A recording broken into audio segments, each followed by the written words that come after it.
Assalamualaikum dan hai semua. Mari kita mendengar kisah yang penuh pengajaran iaitu kisah Abu Lahab.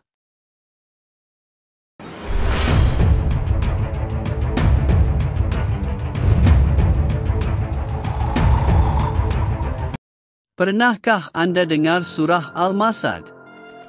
Surah itu diturunkan kepada Abu Lahab setelah dia mencerca junjungan besar Nabi Muhammad SAW.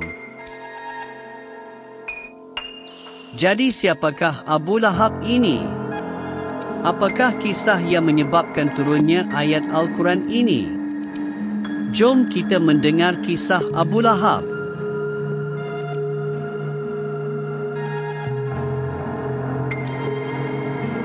Tahukah anda bahawa Abu Lahab merupakan bapa saudara Nabi Muhammad SAW? Ya benar. Dia merupakan saudara kepada ayah Nabi. Nama sebenarnya ialah Abdul Al-Uzza bin Abdul Muttalib. Dia berasal dari suku Quraisy dan termasuk dalam Bani Hashim, iaitu kabilah yang sama dengan Nabi. Walaupun mempunyai hubungan darah daging yang amat dekat, namun Abu Lahab seorang penentang Islam yang paling kuat. Abu Lahab bernikah dengan Ummu Jamil, Arwah binti Harb, saudari dari Abu Sufyan dan anak dari Harb bin Umayyah, yang berasal dari keluarga terpandang. Selepas Nabi Muhammad menerima wahyu yang pertama di Gua Hira, baginda memula menyampaikan tugasnya menyebarkan agama Islam secara senyap-senyap kepada ahli keluarga dan sahabat baiknya. Antara yang terawal memeluk Islam adalah isteri baginda, Siti Khadijah, sahabatnya, Abu Bakar As-Siddiq, Ali bin Abi Talib.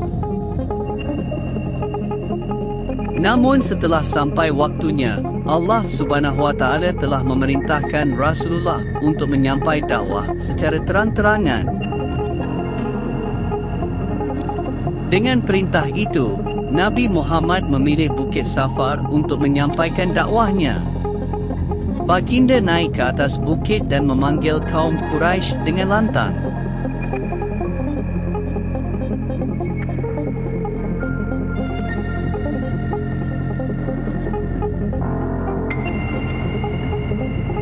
Lalu berkumpullah kaum Quraisy mendengar apakah yang akan disampaikan oleh Nabi SAW. Baginda menyampaikan seruannya untuk kembali kepada agama Tauhid serta meninggalkan penyembahan berhala.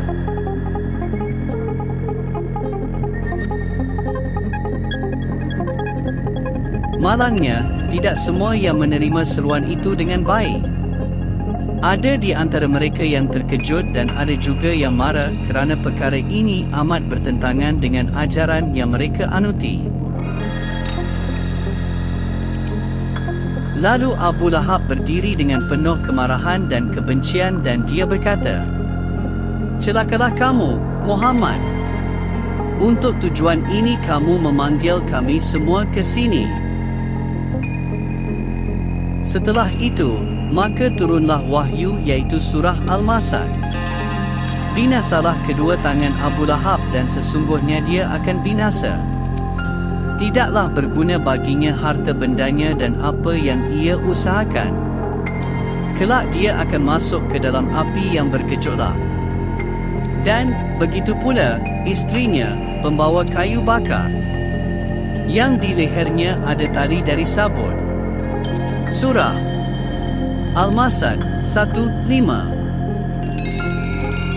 Ummu Jamil, iaitu isteri Abu Lahab, mendengar surah Al-Masad yang diturunkan oleh Allah mengutuk tentang dirinya dan Abu Lahab secara terang-terangan.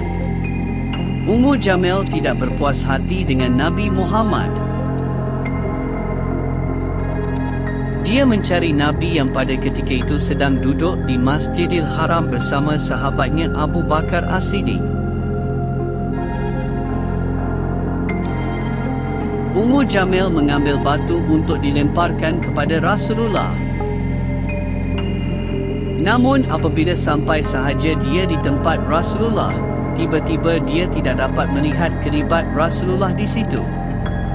Allah telah menghalang pandangan Ummu Jamil daripada melihat Rasulullah. Ummu Jamil berkata kepada Abu Bakar, "Telah sampai berita kepada diriku bahawa sahabat kamu mengherdik aku.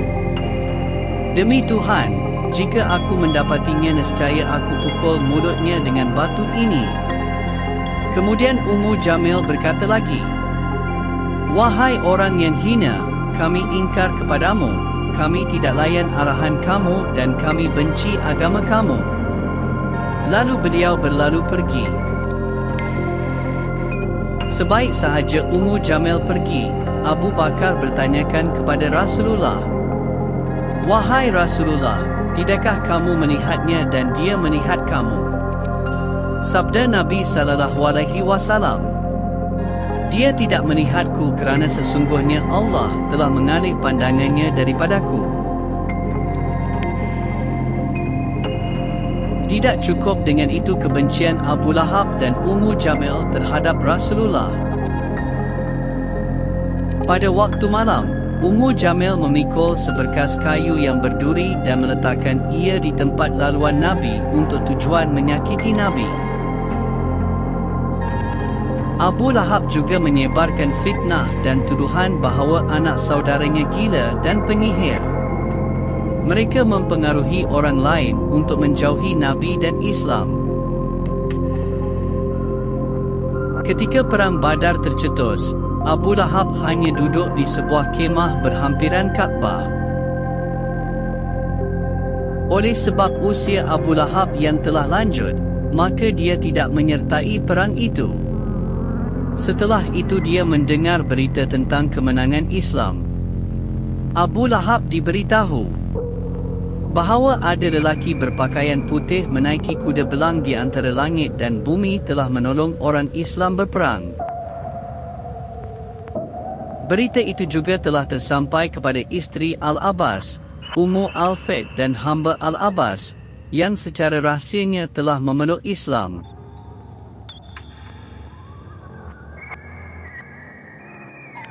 Oleh sebab teruja mendengar berita kemenangan tentera Islam, hamba kepada Al-Abbas menjerit dengan mengatakan, "Demi Allah, itu malaikat."